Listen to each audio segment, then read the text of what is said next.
fantastic venue. Welcome to day 2, everybody. Thank you for being here. And what a wonderful place to be hosted.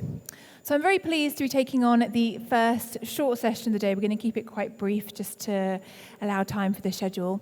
But we're going to be talking about a really hot topic in the media and in the yachting world as a whole, and it is the role that social media plays in the industry.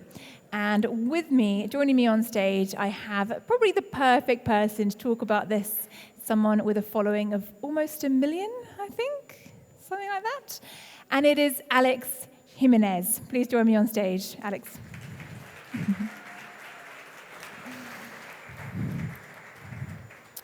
Thank you very much. So is it almost 1 million followers? Have I got that right on Instagram? It is.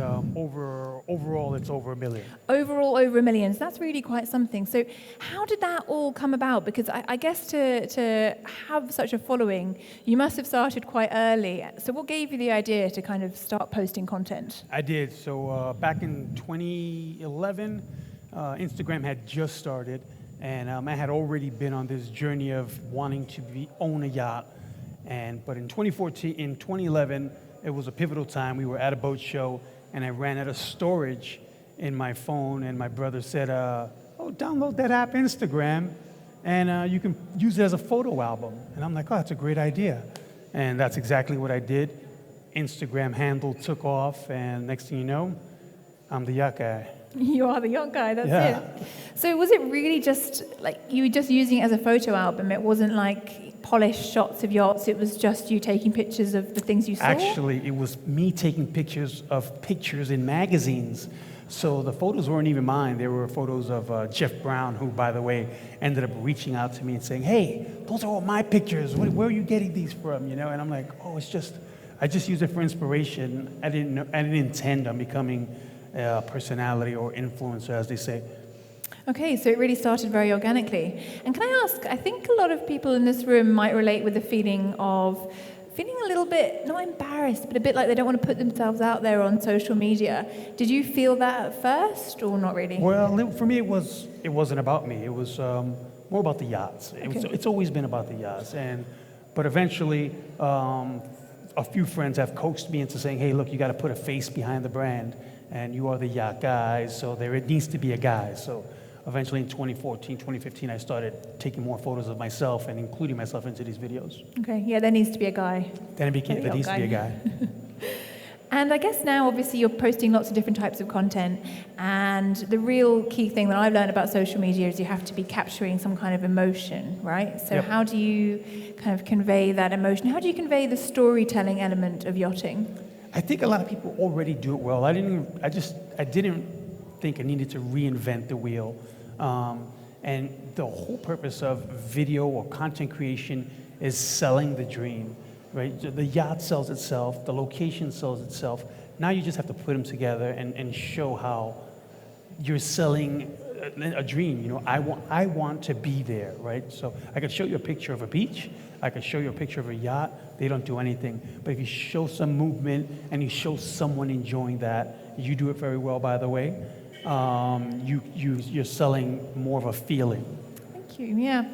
Well, I'm a very long-time follower of yours, and as you said, I do also have an Instagram account. But I think being an early adopter and being able to say, right, I'm going to take this opportunity, I'm going to post content is really something special that you've created. How have you fostered your community and your network online?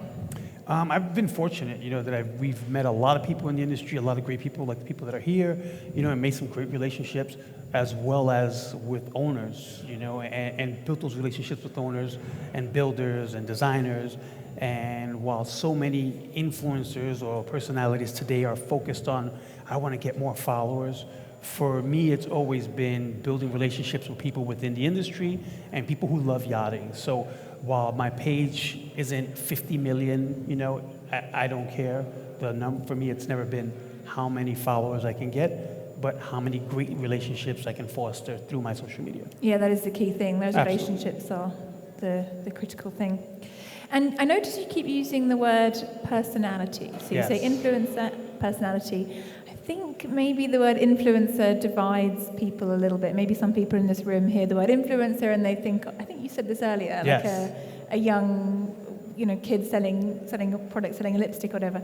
So tell me, do you call yourself an influencer? I don't. I think I'm a little too old to be called an influencer.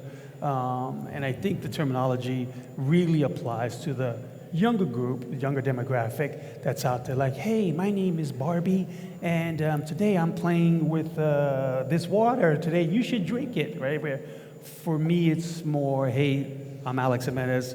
I'm just doing something fun. Come watch, right?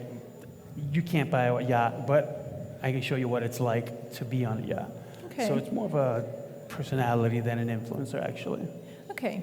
But do you think that influencers have the power to sell yachts and charter yachts? Do you think people will be able to, maybe not now, but in 5 years, 10 years, people will be able to buy yachts because someone said, I just took a walk in this Azimut and I like it, you should buy it, and someone will then do that? I think, it depends. I think while I call myself a personality, I think any of us who are in the industry, yourself included, we do have some sort of influence on people who are interested in buying, right? In the beginning, people thought it was a joke. No one's ever going to buy a yacht through social media. Now it is a huge thing. Every brokerage, every house, every broker has an Instagram channel, and yachts are being sold and chartered through social media because, as I said, we are selling the dream, right? The feeling. And when we can convey that feeling to someone, we've indirectly influenced whether they want to go on a charter or buy a boat. Yeah, that's interesting what you say about everyone has a kind of a social media presence. I know that there's people in the room like Julia and Yelena from Smart Yachts and Ocean Independence. They do really strong social media content that kind of helps their followers, but also I guess their clients as well, show their authority and show their knowledge. So I'd love to talk with you more about this. I have many more questions. I will open the floor up to the audience if anyone has a question for Alex. This is, someone with over 1 million followers. He's got to have some tricks up his sleeve. Any questions, anybody? Okay, if nothing from the audience, let me ask one thing then. Okay. On behalf of all of you, what is one thing that everyone in this room could be doing to enhance their own personal social media brands? Well, this is a great experiment that I actually like to do. How many people in here advertise? Let's see a show of hands. Advertisers, all your advertisers, all right? That's not many. How many people in here have an iPhone or a cellular phone? Come on, that's got to be every single hand in this room. All right, so that's your social media right there. That's your marketing. So if you are marketing through, and I'm not taking away from any print or writing, however, it is all digital. It is all on your phone, and social media is not going anywhere anytime soon. So everyone should be out here talking about this event, talking about what they're doing. In some form or another, whether they have a team doing it or doing it themselves, I will warn you, it is a full-time job. Yeah, it is. So they should be doing it. Get started. Okay, thank you so much, Alex. That was brilliant. Thank you. Thank you so much for having me, guys.